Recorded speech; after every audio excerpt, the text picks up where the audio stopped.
Item ಯಾವುದೇ ಇರಲಿ try ಮಾಡಿ ಆಚಿ ಚಿಕನ್ ಮಸಾಲಾ.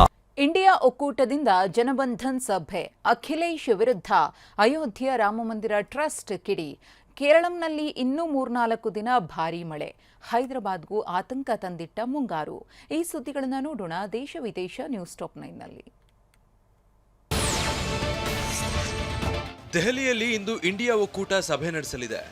ಜನಬಂಧನ್ ಹೆಸರಿನಲ್ಲಿ ಇಂಡಿಯಾ ಒಕ್ಕೂಟ ಸಭೆ ಮಾಡಲಿದ್ದು 23 ಪಕ್ಷಗಳು ಸಜ್ಜಾಗಿವೆ.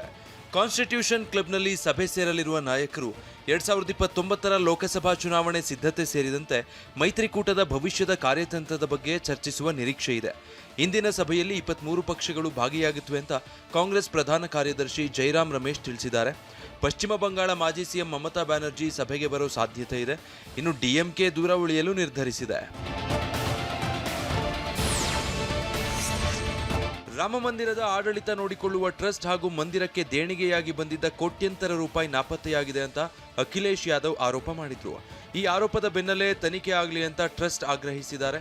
ಯಾರೇ ತಪ್ಪು ಮಾಡಿದ್ರೂ ಶ್ರೀರಾಮನೇ ಶಿಕ್ಷೆ ಕೊಡ್ತಾನೆ. ಈ ವಿಷಯದಲ್ಲಿ ಸರ್ಕಾರ ತೆಗೆದುಕೊಳ್ಳುವ ಯಾವುದೇ ನಿರ್ಧಾರವನ್ನ ಟ್ರಸ್ಟ್ ಒಪ್ಪಿಕೊಳ್ಳುತ್ತೆ ಅಂದ್ರು. ಇನ್ನು ಅಖಿಲೇಶ್ ಆರೋಪಕ್ಕೆ ತಿರುಗೇಟು ಕೊಟ್ಟಿರೋ ಬಿಜೆಪಿ ಮಂದಿರ ನಿರ್ಮಾಣಕ್ಕೆ ₹1 ಕೊಡುಗೆ ನೀಡದ ವ್ಯಕ್ತಿ ಎಂದು ಸಮಾಜವಾದಿ ಪಕ್ಷದ ಮುಖ್ಯಸ್ಥರನ್ನ ಲೇವಡಿ ಮಾಡಿದೆ. ತೆಲಂಗಾಣದ ಹೈದರಾಬಾದ್ನ ಮಾದಾಪುರದಲ್ಲೂ ಮುಂಗಾರು ಅಬ್ಬರಿಸಿದೆ. ರಸ್ತೆಗಳು ಜಲಾವೃತ ಆಗಿದ್ದು ಜನ ಪರದಾಡಿದ್ದಾರೆ. ಗೂಡ್ಸ್ ವಾಹನವೊಂದು ರಸ್ತೆ ಮಧ್ಯೆಯೇ ಮುಳುಗಿ ಹೋಗಿದೆ. ಸೊಂಟದವರೆಗೆ ನೀರು ನಿಂತಿದ್ರಿಂದ ವಾಹನ ಸಂಚಾರ ಕಂಪ್ಲೀಟ್ ಬಂದ್ ಆಗಿದೆ. ಮಳೆ ನೀರಲ್ಲಿ ವ್ಯಕ್ತಿಯೋರ್ವ ಜೀವ ಕೈಯಲ್ಲಿ ಹಿಡಿದು ರಸ್ತೆ ದಾಟಿದ ದೃಶ್ಯ ಕಂಡು ಬಂತು. ಒಡಿಶಾದ ರಾಜಧಾನಿ ಭುವನೇಶ್ವರದಲ್ಲಿ ಬಿರುಗಾಳಿ ಸಹಿತ ಮಳೆಯಾಗಿದೆ. ಬೀಸೋ ಗಾಳಿಗೆ ಜನ ಪತರ್ಗುಟ್ಟಿದ್ದಾರೆ. ವಾಹನ ಸವಾರರು ಪರದಾಡ್ತಿದ್ದಾರೆ. ಬಿರುಗಾಳಿ ಅಬ್ಬರಕ್ಕೆ ಜನ ಮನೆಯಿಂದ ಹೊರಬರೋಕೆ ಹಿಂದೇಟು ಹಾಕ್ತಿದ್ದಾರೆ. ಅಫ್ಘಾನಿಸ್ತಾನ ವಿರುದ್ಧದ ಟೆಸ್ಟ್ ಪಂದ್ಯದ 2ನೇ ದಿನದಾಟದಲ್ಲಿ ಭಾರತ ಪ್ರಾಬಲ್ಯ. ನಾನು ಆರ್ಸಿಬಿ ಅಭಿಮಾನಿಯಾಗಿದ್ದೆ ಎಂದ ವೈಭವ್ ಸೂರ್ಯವಂಶಿ.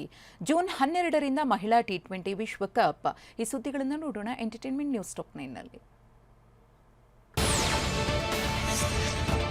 ಅಫ್ಘಾನಿಸ್ತಾನ ವಿರುದ್ಧದ ಟೆಸ್ಟ್ ಪಂದ್ಯದ 2ನೇ ದಿನದಾಟದಲ್ಲಿ ಭಾರತ ಪ್ರಾಬಲ್ಯ ಮೆರೆದಿದೆ. ಟೀಂ ಇಂಡಿಯಾ 564 ರನ್ಗಳಿಗೆ ಮೊದಲ ಇನ್ನಿಂಗ್ಸ್ ಡಿಕ್ಲೇರ್ ಮಾಡಿತು. ಬಳಿಕ ಬ್ಯಾಟಿಂಗ್ಗೆ ಬಂದ ಅಫ್ಘಾನಿಸ್ತಾನ 113 ರನ್ಗೆ 5 ವಿಕೆಟ್ ಕಳೆದುಕೊಳ್ತು. ಅಲ್ಲಿಗೆ 451 ರನ್ಗಳ ಬೃಹತ್ ಹಿನ್ನಡೆಯಲ್ಲಿದೆ. ಯುವ ಸ್ಪಿನ್ನರ್ ಮಾನವ್ ಸುತಾರ್ 3 ಪ್ರಮುಖ ವಿಕೆಟ್ ಪಡೆದು ಭಾರತಕ್ಕೆ ಬಲ ತುಂಬಿದ್ದಾರೆ.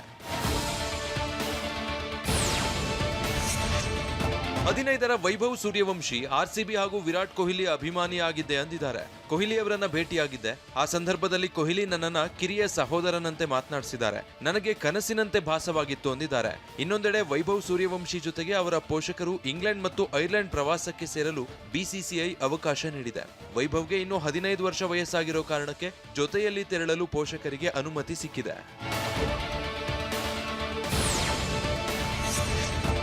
ಜೂನ್ 12ರಿಂದ ಐಸಿಸಿ ಮಹಿಳಾ ಟಿ20 ವಿಶ್ವಕಪ್ ಪ್ರಾರಂಭವಾಗಲಿದೆ. ಬರ್ಮಿಂಗ್ಹ್ಯಾಮ್ನಲ್ಲಿ ವಿಶ್ವಕಪ್ ಪಂದ್ಯಗಳು ನಡೆಯಲಿವೆ. ಎಲ್ಲ ತಂಡಗಳ ನಾಯಕಿಯರು ಫೋಟೋಶೂಟ್ ಮಾಡಿಸಿದ್ದಾರೆ. ಈ ಬಗ್ಗೆ ಐಸಿಸಿ ಅಧ್ಯಕ್ಷ ಜೈ ಶಾ ಟ್ವೀಟ್ ಮಾಡಿದ್ದಾರೆ. ಮಹಿಳಾ ಕ್ರಿಕೆಟ್ಗೆ ಈ ಕ್ಷಣ ಮಹತ್ವದ್ದು ಎಂದು ಬರೆದುಕೊಂಡಿದ್ದಾರೆ.